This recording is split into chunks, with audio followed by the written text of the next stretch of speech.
Brought to you by NBC bearing, भारताची पहिली bearing उत्पादक।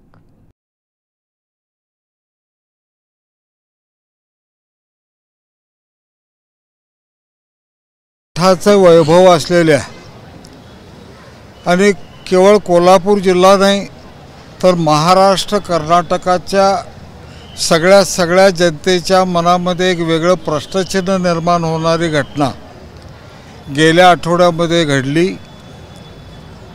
प्रत्येक मठाचं वैभव म्हणून त्या ठिकाणी मंदिरामध्ये जिथं मठाधिपतीचं अधिष्ठान असतं त्या ठिकाणी हत्ती सांभाळण्याची परंपरा प्रत्येक मठात आहे। मग कुठल्याही धर्माचा असू दे, आपल्या इथं कोल्हापूरला अंबाबाईच्या मंदिरात सुद्धा होता, ज्योतिबाच्या डोंगरावर सुंदर हत्ती त्या ठिकाणी सुद्धा होता। तसाच नांदिनी मठामध्ये माधुरी या नावाचे हत्ती तिथं त्या ठिकाणी मंदिराचा वैभव, नांदिनी मठाचं वैभव किंवा जिल्ह्याचं वैभव म्हणून आपण सगळेजण त्या मठाच्या हत्तीकडे बघत होतो। पण काही प्राणीमित्रांनी त्या हत्ती मठात सांभाळला याच्या विरोधामध्ये न्यायालयात धाव घेतली। माननीय उच्च न्यायालयाचा आणि माननीय सर्वोच्च न्यायालयाचा निर्णय हत्ती वनतारा यांच्याकडे सोपवण्याच्या संबंधीचा निर्णय झाला। त्या संबंधीच्या प्रतिक्रिया अतिशय तीव्र जनमानसामध्ये उमटल्या आणि त्या प्रतिक्रिया आज या नांदणी ते कोल्हापूर महामोर्चाच्या माध्यमातून प्रतिक्रिया उमटलेल्या आहेत। हजारो म्हणत लाखो लोक आज रस्त्यावर आहेत। फार मोठ्या संख्येनं बंधू असतील, भगिनी असतील, मुलं असतील, सगळे आमचा हत्ती आम्हाला परत द्या, नांदणीचा हत्ती परत यायला पाहिजे यासाठी म्हणून आज हा मोर्चा पदयात्रा आयोजित केलेला आहे। त्याच्यात भावना फक्त व्यक्त करण्याच्यासाठी हा पदयात्रेचा कार्यक्रम हा कुठल्या पक्षाचा कार्यक्रम नाही, कुठल्या धर्माचा कार्यक्रम नाही, कुठल्या समाजाचा नाही। हा जनमानसाच्या उत्स्फूर्त भावना व्यक्त झाल्यात त्या व्यक्त करायच्यासाठी हा पदयात्रेचा कार्यक्रम आहे आणि म्हणून त्याच्यामध्ये फार मोठ्या संख्येने जनता जमा झालेली आहे। या मोर्चाचं नेतृत्व कोण करत नाही, ह्या मोर्चाला कोण पुढारी नाही, सगळेच आपापल्या परीनं त्या मोर्चामध्ये सहभागी झालेत। प्रत्येक गावागावात तर लोक येऊन झुंडीच्या झुंडी बंधू भगिनी सहभागी व्हायला लागलेत आणि बघता या पदयात्रेला महापदयात्रेचं स्वरूप प्राप्त झालं। ह्याच्या लोकांच्या भावना एकच आहेत। आमच्या इथं नांदणी मठामध्ये आज हत्ती आहे का? शेकडो वर्षापासून मठाची परंपरा आहे, तिथं हत्ती आहे। राजे राजवाड्यांच्याकडं हत्ती होते, आजही आहेत, वेगवेगळ्या मठामध्ये हत्ती आहेत। मग सगळ्याच मठाची ही परंपरा खंडित करायची आहे का? धार्मिक भावना सगळ्यांच्या दुखवायच्या आहेत का? सगळ्यांच्या कुठं तर काय तर या सगळ्या निमित्तानं त्यांच्याशी नातं जोडलेलं असतं, ते सगळं असं तोडायचं का? हा प्रश्न आता जनतेच्या मनात आहे आणि हे कुठल्या न्यायालयाच्या विरोधात नाही, कुठल्या व्यक्तिगत कुठल्या पक्षाचा मोर्चा कुणाच्या तर विरोध असं नाही। हा पदयात्रेचा कार्यक्रम केवळ राज्य सरकारला आणि केंद्र सरकारला या आमच्या भावना समजावून घ्या आणि राज्य सरकार काय करणार, केंद्र सरकार काय करणार, रिव्ह्यू पिटिशन तुम्ही सादर करणार का नाही, ह्याच्यावर फेर तुम्ही याचिका सादर करून सरकारतर्फे केंद्र सरकारतर्फे म्हणणं मांडून ही परंपरा शेकडो वर्षाची परंपरा आहे।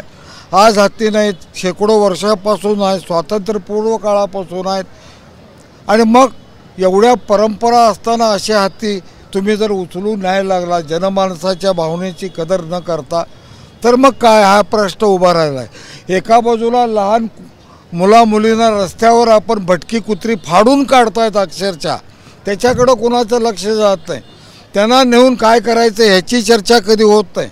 पण मठाचं वैभव असलेला हत्ती तुम्ही काय तर त्याच्यात मग त्या प्राणीमित्रांना तेवढा दिसला आणि त्यातनं हा विषय वाढत गेला। आमची विनंती आहे राज्य आणि केंद्र सरकारला, तुम्ही जनमानसाच्या भावना समजावून घ्या आणि माननीय सर्वोच्च न्यायालयामध्ये राज्य सरकार केंद्र सरकारनं त्यांची बाजू काय मांडायची ती त्यांचं काम आहे. त्यांनी रिव्ह्यू पिटिशनमध्ये काय सांगायचं ते त्यांनी करावं, पण आमची हातीनं आम्हाला आणून द्यावी याच भावना सगळ्यांच्या आहेत. म्हणून हा सर्वपक्षीय सर्वधर्मीय हा पदयात्रेचा महापदयात्रेचा कार्यक्रम या ठिकाणी झाला आहे आणि त्याची नोंद माननीय सन्माननीय मुख्यमंत्र्यांनी घेतली आहे. त्यांनी या सगळ्या घटनेचं बारकाईनं त्यांचं लक्ष आहे, माहिती घ्यायला लागलेत.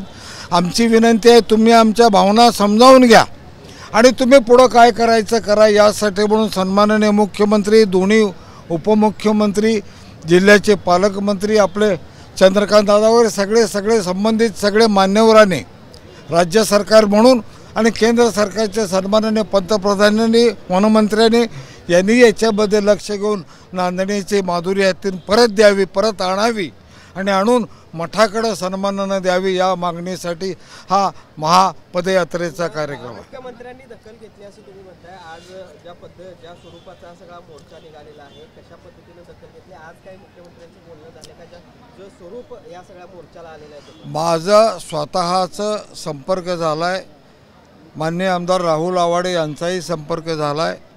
त्यांच्या कार्यालयामध्ये जी हवी होती ती सगळी माहिती मी त्यांना उपलब्ध करून दिलेली आहे. त्याच्या संबंधीचं काय करता येईल हे तिथं बघायला लागलेत आणि नक्की त्याच्या संबंधीचं गांभीर्य त्यांच्याही सगळ्या सन्माननीय राज्य सरकारच्या केंद्र सरकारच्या लक्षात आलं आहे. त्यामुळं ह्याच्यात नक्की काय ना काय त्यांच्याकडनं पावलं उचलली जातील आणि नांदणीचा हाती परत देण्याची कार्यवाही होईल हा विश्वास आम्हा सगळ्यांना आहे. एक प्रश्न की महाराष्ट्रामध्ये अनेक संस्था आहेत त्या ठिकाणी, मात्र त्यांच्यावर देखील असं पुढे भविष्यात असं कारवाई होईल? आता हे एक उदाहरण झालं. याच्यानंतर वेगवेगळ्या मठामध्ये अजूनही हत्या आहेत. तिथं नोटिसा यायला चालू झाल्या, तिथंही उद्रेक होणार आहे.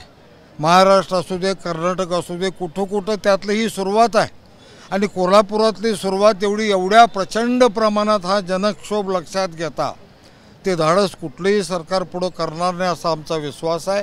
आणि याच्यावर गांभीर्यानं काय ना काय पळवाट काढून, जसं परवा नागपंचमीच्या निमित्तानं 32 शिराळला नाग अलाउड नव्हते तिथं, पण परवा काय ना काय मार्ग काढून तिथं त्यांना परवानगी देण्यात आली. तसंच मार्ग काय काढायचं का सरकारनं ठरवलं की मार्ग काढता येतो. सरकारनं ते मनात घ्यावं आणि नांदणीचा हत्ती परत आणायच्यासाठी आवश्यक ते सगळं करावं. संसदेमध्ये तर मी आवाज उठवणारच आहे, पण त्याचबरोबर आज हा जनभावनांचा आक्रोश संपूर्ण देशामध्ये या ठिकाणी पोचला आहे आणि आज हा जो महामोर्चा झाला आहे हा एका मुक्या जनावराला परत आपल्या गावी आणण्यासारखीचा कदाचित जगाच्या पाठीवरचा हा पहिला असावा मोर्चा असा की ज्याला बोलता येत नाही त्याला परत मिळवण्याची ही मोठी संघर्ष यात्रा निघाली. आणि म्हणून इथं असणाऱ्या आभाल वृद्धांपासून सर्वसामान्य माणसापर्यंत त्यांची एकच भावना आहे. ते कुठल्या जातीचे, पक्षाचे, आता जे अण्णांनी म्हटलं कुठल्या प्रांताचे, म्हणजे एका राज्यात नाही, कर्नाटकातनं सुद्धा लोक त्या ठिकाणी ह्याच्या मोर्चामध्ये आलेली आहेत. सर्व लोक एका भावनेतनं आलेत की आपली हातनी ही माधुरी परत एकदा नांदणी गावामध्ये यावी. आता काही कायदेशीर अडचणी त्याला निर्माण जरूर झाल्या असतील, पण कायद्यामध्ये सुद्धा आपल्याला मार्ग काढावा लागेल आणि कायद्या आणि त्याचबरोबर असणारी लोकभावना याचा मध्य साधत निश्चितपणे आमची जी भावना आहे नांदणीमध्येच ती हातनी आली पाहिजे याच्यासाठीचा लोकाग्रह यशस्वी होईल याच्याबद्दल माझ्या मनामध्ये अजिबात शंका नाही. येणाऱ्या काळामध्ये लोकसभेमध्ये तर आम्ही मांडूच. राष्ट्रपतींच्याकडे आता एक सह्यांची मोहीम एका यांनी केलं. कदाचित मार्ग वेगवेगळे असतील पण उद्दिष्ट एक आहे. प्रत्येकाचं उद्दिष्ट एकच आहे की ती नांदणीला हातनी परत आली पाहिजे. आमच्या मठाधीशांच्या आधिपत्याखाली ती राहिली पाहिजे. तिच्या आरोग्याची जी पाहिजे ती काळजी ज्या पद्धतीनं त्यांना पाहिजे त्या पद्धतीचं एन्क्लोजर करण्याची आमची तयारी आहे. त्या पद्धतीनं आम्ही तिथं सगळं व्यवस्थापन तयार करू. हवं तर वनताराचं सुद्धा मदत त्यामध्ये घेण्यासाठी आणि वनताराची परवाची टीम ज्या या ठिकाणी आली होती त्यांनीसुद्धा काल त्यांची प्रेस नोट त्याबद्दलची या ठिकाणी दिलेली आहे की कोर्टाच्या सांगण्यावरनं त्यांच्याकडं तो हत्ती सुपूर्द करण्यात आला आहे. आता हे जर असेल तर आमची अजून एक रिव्ह्यू पिटिशनची संधी त्यामध्ये त्या ठिकाणी आहे. वनताराला सुद्धा आम्हाला विनंती करायची आहे की तुम्ही कोर्टाला तुम्ही पार्टी नाही आहात, पार्टी पेटा आहे आणि पार्टी त्या ठिकाणी मठ आहे. ह्या दोघांच्या ह्याच्यामध्ये तुमच्याकडं सुपूर्द करण्याची या ठिकाणी जर हे केले असेल कोर्ट अँड डिरेक्शन तर वनतारांनी सुद्धा तिथं आमच्या बाजूनं पॉझिटिव्ह ॲप्रोच कोर्टामध्ये ठेवणं गरजेचं आहे आणि ह्या लोकभावनेचा आदर राखत ते इथंपर्यंत आले. नुसतं येऊन इथंपर्यंत चालणार नाही, तर त्यातनं मार्ग काढण्यासाठी त्यांनीसुद्धा एक पाऊल आमच्याबरोबर पुढे यावं आणि निश्चितच राज्य शासन आणि केंद्र शासन याच्या बाबतीत सांघिकपणे ह्या सगळ्या विषयाला लोकभावनेचा आधार आहे, किनार आहे आणि परंपरेचं या ठिकाणी काही विधी परंपरा आहेत, त्या विधी परंपरा कुठं खंडित होऊ नये. ह्या भारतवर्षांमध्ये वर्षानुवर्ष शेकडो वर्षाच्या ह्या परंपरा आहेत आणि भारताच्या स्वातंत्र्यापूर्वीपासून ही जी व्यवस्था आहे त्या व्यवस्थेला कुठं तडा जाता कामा नये. आणि खऱ्या अर्थानं ती लहानाची मोठी ती हातनी त्या गावामध्ये झाली. तिचा नैसर्गिक वावर खऱ्या अर्थानं तो परिसरच आहे आणि निश्चितच लोकभावना आणि लोकांची असणारी ही सगळी व्यथा निश्चितपणे शासन त्याला ओढ देईल. आणि मी आपल्याला निश्चित सांगेन, मोर्चा होईल, आम्ही वरच्या वरिष्ठ पातळीवर त्या ठिकाणी बोलून घेऊ. मला खात्री आहे की काही दिवसातच आनंदाची बातमी कोल्हापूरच्या ह्या सगळ्या प्रश्नाला निर्माण होईल आणि आपली हातनी आपल्या गावामध्ये येईल. बाजूला हा सगळा संताप दिसतोय, मात्र 28 जुलैला पेटाने ट्विट त्यांनी केलं, तर संतापावर मीठ चोळण्याचा प्रकार नाही का? ज्या पद्धतीनं भावनिक नातं त्या हत्तीशी जोडलं गेलं आहे आणि रोबोटिक हत्तीचा प्रस्ताव पेटाकडून होता. आम्ही जनमानसातली जिवंत माणसं आहोत, आम्ही रोबोटिक जगातली माणसं नाही. आम्ही आमच्या घरातल्या बैलापासनं गायीपासनं प्रत्येक प्राशुमात्रामध्ये जैन धर्माच्या शास्त्रामध्ये तर मुंगीलासुद्धा त्या ठिकाणी कुठं इजा पोचू नये याची त्या ठिकाणी शास्त्रामध्ये त्याच्या बाबतीत संशोधन केलं आहे. आपण जर मुनी जरी पाहिलात तर ते समोर येणारं पहिल्यांदा झाडून घेतात आणि मग त्या ठिकाणी मार्गक्रमण करत असतात. इतकं बारकाव्यानं प्राणीमात्राविषयी करुणा असणारा या ठिकाणी हा विषय आहे. आपण खरं तर ह्या विषयाची चेष्टा होऊ नये याची काळजी कुणीही या ठिकाणी घेतली पाहिजे. पेटा जर स्वतःला प्राणीमित्र म्हणून घेत असतील तर त्या प्राण्याची खऱ्या अर्थानं मानसिकता आज काय आहे, तिथं असणाऱ्या लोकांच्या प्रती तिचं असणारं प्रेम. प्राण्याच्या डोळ्यात ज्यावेळी अश्रू येतात, माणसाच्या येताना डोळ्यात अश्रू आपण लोकांनी अनेक वेळा पाहिलेत, प्राणी जाताना त्यावेळी त्याच्या डोळ्यामध्ये अश्रू येतं, त्याच्या भावना न बोलता ते डोळ्यातून व्यक्त झाल्या. निश्चितपणे आमची हतनी हीच आम्हाला अपेक्षित आहे. तुम्ही काही आणून दिलं, जग जरी आणून दिलं तर ते आम्हाला मान्य नाही. आमची हतनी आमच्या गावाला परत आली पाहिजे.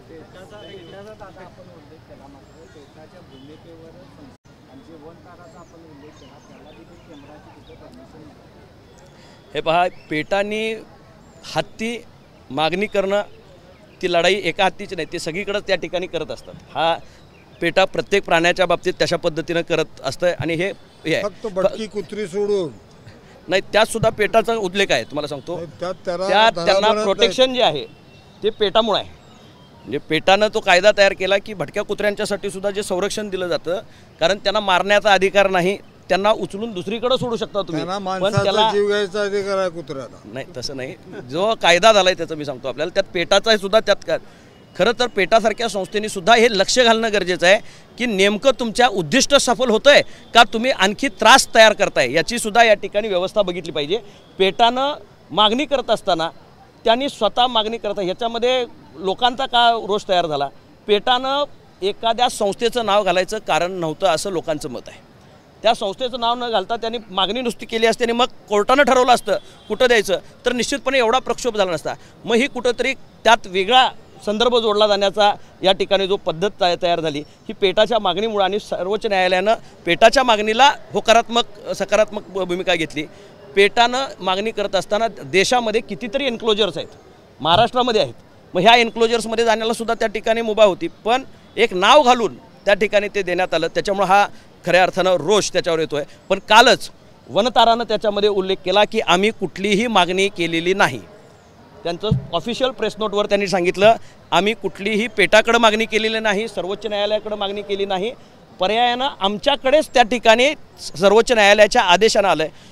आणि इथं येऊन सुद्धा त्यांनी आम्हा लोकप्रतिनिधींच्या समोर सांगितलं की आम्ही ह्या बाबतीत सकारात्मक आहोत, लोकभावनेला ठेस पोहोचवणं हे आमचं काम नाही, आम्हाला लोकांच्या भावना आहत करायच्या नाहीत, आम्ही प्राण्यांच्या संवर्धनासाठी हे करतो आहे. ही जर त्यांची भावना असेल तर निश्चितपणे त्यांनी आमची हातनी तेवढी व्यवस्थित आमच्याकडे परत द्यावी, त्यांचंही मार्गदर्शन आम्ही घेऊ आणि हातनीचा योग्य उपचार आमच्या इथं त्या ठिकाणी ते जे सांगतील आणि आमच्या शासनाचे जे प्रोटोकॉल्स असतील, त्याच्याच फॉरेस्टचे प्रोटोकॉल्स असतील, त्या सगळ्या पद्धतीनं करायची आमची तयारी आहे. पेटानं सुद्धा निव्वळ वातावरण पेटू नये ह्याची काळजी घेतली पाहिजे. ते एका बाजूला प्राणीमित्र म्हणतात, पण दुसऱ्या बाजूला लोकभावनेला इतका मोठा आहात होत असेल तर प्राणी आणि माणूस एकत्र जगतोय त्याला या ठिकाणी त्यांनी सुद्धा पुरस्कार करणं हे गरजेचं आहे. सत्ताधाऱ्यांनी केवळ आश्वासन न देता किती परत येईल अशी देखील हे बघा, हे न्याय लवकर होईल, प्रक्रिया न्यायप्रविष्ट आहे. राज्य सरकार अतिशय गतीने ह्याच्यामध्ये लक्ष घालून लवकरात लवकर नियोजन करेल. राज्य सरकार आणि केंद्र सरकार याच्यामध्ये काय करायला पाहिजे ते सगळं करेल. वनताराची जे आपण पाहिलं की सेंट्रल ताराच्या विरोधात संसदेत तुम्ही आवाज उठवणार आहात का? कारण RTI मधून ती माहिती मिळालेली आहे. माझ्यासमोर मी अजून त्या माहिती वाचलेली नाही, पण मी निश्चितपणे सांगेन की इन ड्यू प्रोसिजर जे काही या ठिकाणी एखादी कोर्ट्सच्या ह्याच्यामध्ये प्रक्रियेमध्ये असेल, सर्वोच्च न्यायालयानं हा निकाल घेतला, त्याला काहीतरी आधार असेल. नाही, मी तेच विचारतोय की हा निर्णय घेताना एखादी मागणी आहे एखाद्या गोष्टीला देण्याची, ती अधिकृत यंत्रणेला देण्याचं काम केंद्र त्या ठिकाणी सर्वोच्च न्यायालयाने करत असतं. मग त्यांनी नेमकं कुठलं डॉक्युमेंटेशन पाहिलं, काय केलं, ह्याची अजून मला कल्पना नाही. निश्चितपणे यातला मी सखोल माहिती घेईन आणि मग त्यावर या ठिकाणी उत्तर देत आहे. वनताराने यापूर्वी केरळ राज्यातील हत्तीसाठी तिथल्या प्रशासकीय सत्ताधाऱ्यांनी तिथे साफ नकार दिला होता. हे बघा, केरळ राज्यानं एक कायदा तयार केला आहे. आपल्या माहितीसाठी एक त्यामध्ये पाहिजे की केरळ राज्याच्या हद्दीच्या बाहेर तिथला असणारा वन्य प्राणी नेता येणार नाही किंवा हत्ती नेता येणार नाही, याच्या बाबतीतले खास ऑर्डिनन्स त्या राज्यानं त्या ठिकाणी तयार केला आहे. आता भविष्यात आम्हाला सुद्धा राज्य शासनाला अशा पद्धतीचा ऑर्डिनन्स महाराष्ट्राच्या हत्तींच्या बाबतीत किंवा इथले प्राणी याच्या संवर्धनासाठी कदाचित आपल्याला सुद्धा राज्य शासनाला तशी भूमिका घेणं या ठिकाणी गरजेचं होईल. ते आता आपण फॉरेस्टकडनं थोडीशी माहिती घेऊ. Brought to you by NBC bearing, भारताची पहिली बेअरिंग उत्पादक.